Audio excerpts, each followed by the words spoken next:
1971 সালে মেজর জিয়াউর রহমান যখন পাকিস্তানিদের বিরুদ্ধে বিদ্রোহ করেছে, তখন বেগম জিয়াকে পাকিস্তান আর্মি অ্যারেস্ট করেছিল এবং ওই বন্দি করার পরে জিয়া কি তার বিদ্রোহ বন্ধ করেছিলেন?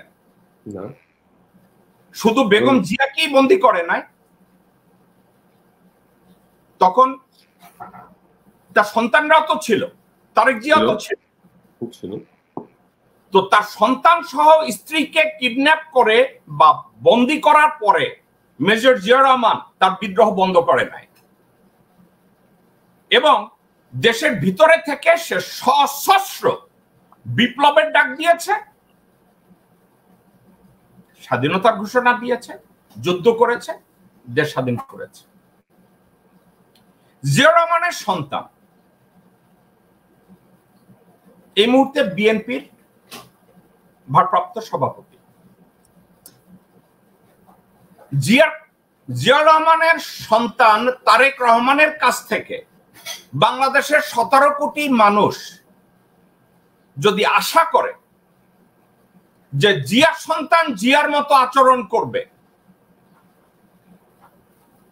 তারা বাংলাদেশের জনগণ যদি বলে তারেক জিয়ার একটা অ্যাডভান্টেজ আছে যেটা জিয়াউর রহমানের ছিল না, জিয়াউর রহমানকে জীবনের ঝুঁকি নিয়ে সশস্ত্র বিপ্লবে নামতে হয়েছে, এটা জানা সত্ত্বেও যে তার স্ত্রী এবং সন্তান পাকিস্তানি আর্মির কবলে, এই মুহূর্তে তারেক রহমানের অবস্থানটা কি হুবহু জিয়াউর রহমানের মতো না, যে তার মা ভারতের হাতে বন্দি, সরাসরি এটা আওয়ামী লীগের হাতে বন্দি, বাংলাদেশের পুলিশের হাতে বন্দি আমি তা মনে করি না, খালেদা জিয়া ভারতের হাতে বন্দি।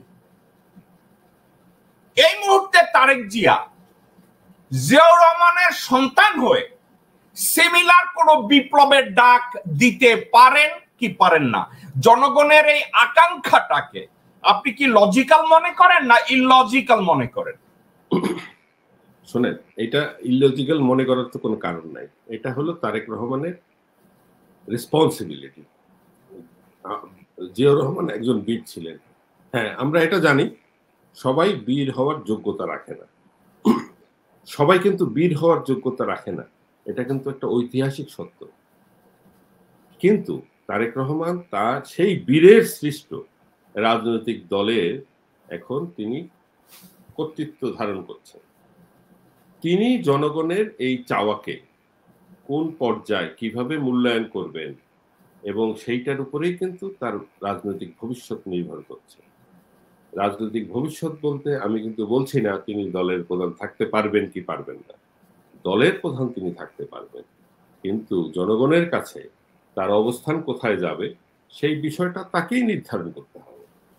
এবং তার পিতার মতো সেই ভূমিকা যদি উনি গ্রহণ করতে ব্যর্থ হন, উনি যদি একজন বীরের ভূমিকা অবতীর্ণ হতে ব্যর্থ হন, তাহলে ইতিহাসে অন্যরকম ভাবে তিনি চিত্রায়িত হবেন।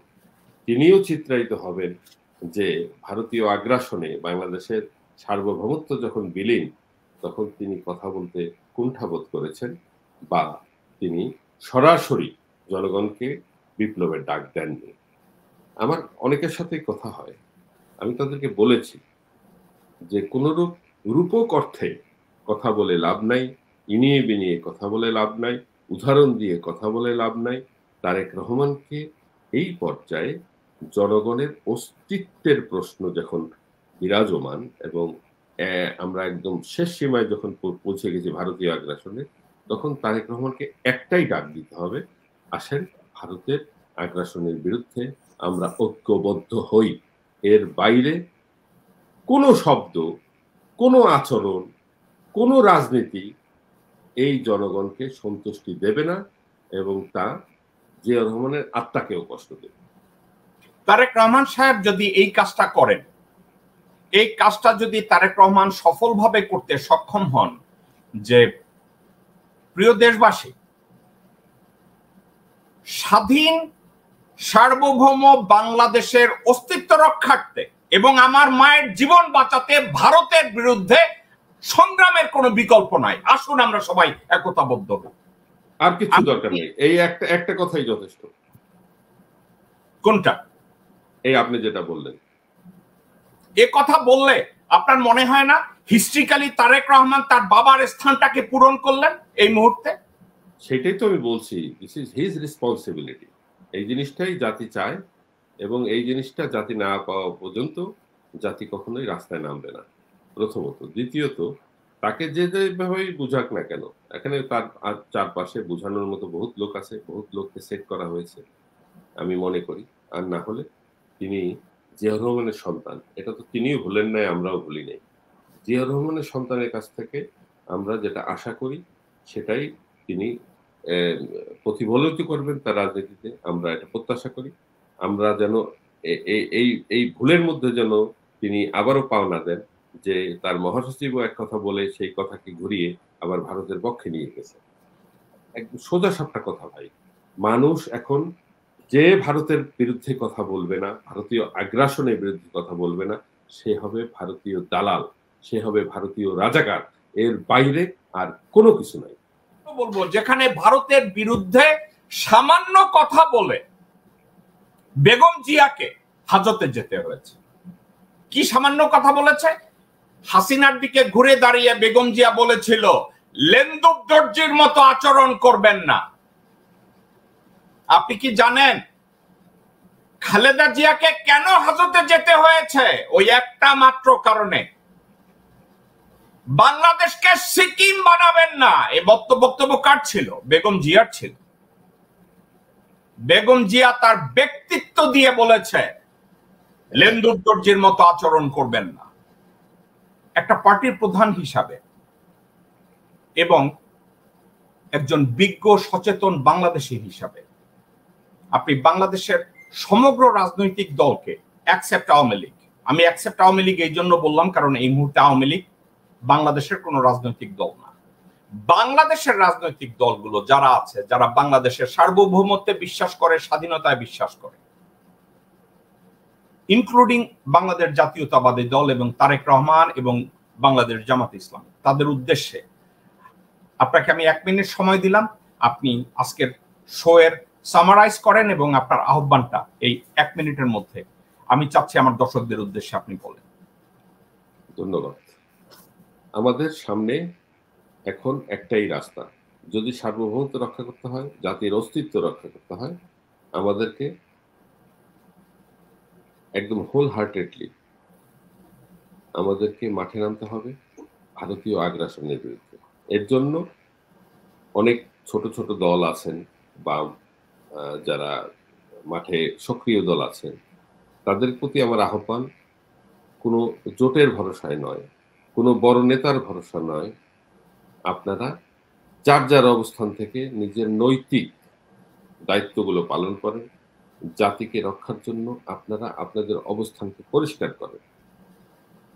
আর বড় দল হিসেবে বাংলাদেশের স্বাধীনতা সার্বভৌমত্ব রক্ষার জন্য সবচেয়ে গুরুত্বপূর্ণ ভূমিকা যে পালন করতে পারে সেটা হলো বাংলাদেশ জাতীয়তাবাদী দল। এই দলের এখন যিনি অবিসংবাদিত নেত্রী বেগম খালেদা জিয়া, তাকে ভারত গৃহবন্দী করে রেখেছেন, তাকে ভারত সাজাপ্রাপ্ত করে রেখেছেন, তাকে বিভিন্নভাবে হয়রানি করা হচ্ছে, আমরা মনে করি তার চিকিৎসায়ও অনেক জটিলতা রয়েছে যেগুলো অনেক সময় সামনে এসেছে। সেক্ষেত্রে যেহেতু তিনি কথা বলতে পারছেন, তার পরিবর্তে যিনি দলের দায়িত্ব রয়েছেন সেই তারেক রহমানকে আমি আহ্বান জানাবো, দয়া করে আপনি কূটনৈতিক ভাষায় নয়, কোনো কূটনৈতিক বা অন্য কোনো কাব্যিক ভাষায় নয়, সরাসরি জনগণকে আহ্বান করুন, আমরা বাংলাদেশ ভারতীয় আগ্রাসনের দখলদারিত্বের চূড়ান্ত পর্যায়ে রয়েছি, আমাদের এই দখল মুক্ত করে বাংলাদেশকে স্বাধীন করতে হবে।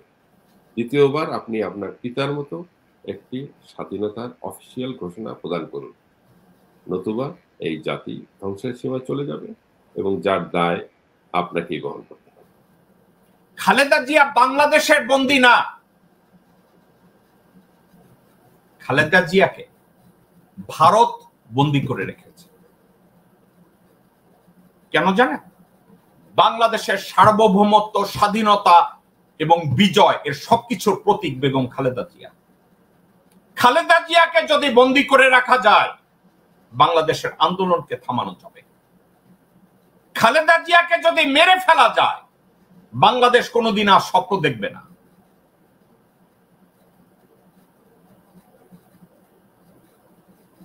তারেক রহমান সাহেব, আমি আহ্বান জানাবো না আপনাকে, আমি আপনাকে নির্দেশও করব না।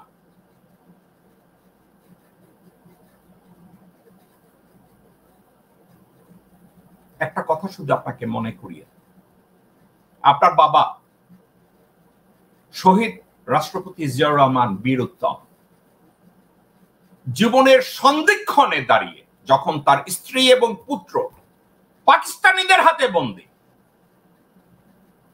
উনি কালুরঘাট বেতার কেন্দ্রে গিয়ে ঘোষণা করেছিলেন, I, Major Zia, head of the Provisional Government, President Zia Rahman, hereby declare independence of the People's Republic of Bangladesh.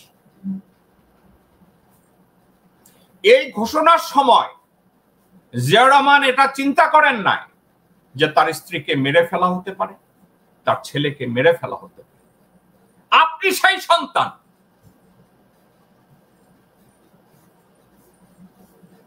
আপনি আপনার বুকের পাটা দিয়ে সবার সামনে দাঁড়িয়ে আপনার বাবা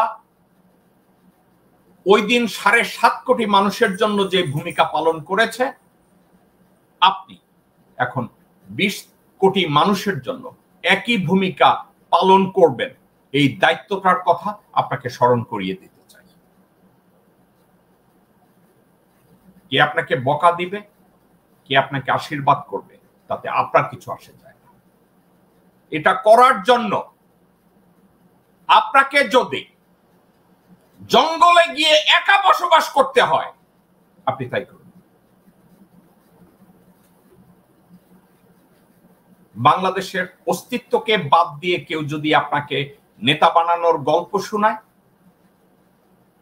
বাংলাদেশের সার্বভৌমত্ব বিক্রি করে দিয়ে আপনাকে যারা দেশনায়ক বানায়, তারা আপনার যেমন মিত্র না, তারা বাংলাদেশ জাতীয়তাবাদের দলের মিত্র না, তারা বাংলাদেশের মিত্র না।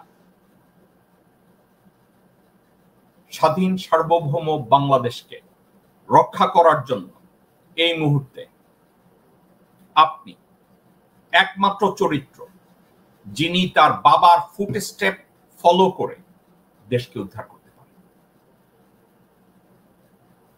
আপনি একটা লাইন আমি বলেছি, ওই লাইনটাকে আপনি চাইলে ব্যবহার করতে পারেন। আপনি যদি কোনো লিখিত মন্তব্য না, কোনো জায়গায় দাঁড়িয়ে যদি বলেন, প্রিয় দেশবাসী, স্বাধীন সার্বভৌম বাংলাদেশের অস্তিত্ব আজ বিপন্ন। ভারত আমার মাকে বন্দী করে রেখেছে। বাংলাদেশের অস্তিত্ব রক্ষার্থে, আমার মায়ের জীবন বাঁচাতে ভারতের বিরুদ্ধে রুখে দাঁড়ানোর আর কোনো বিকল্প নাই।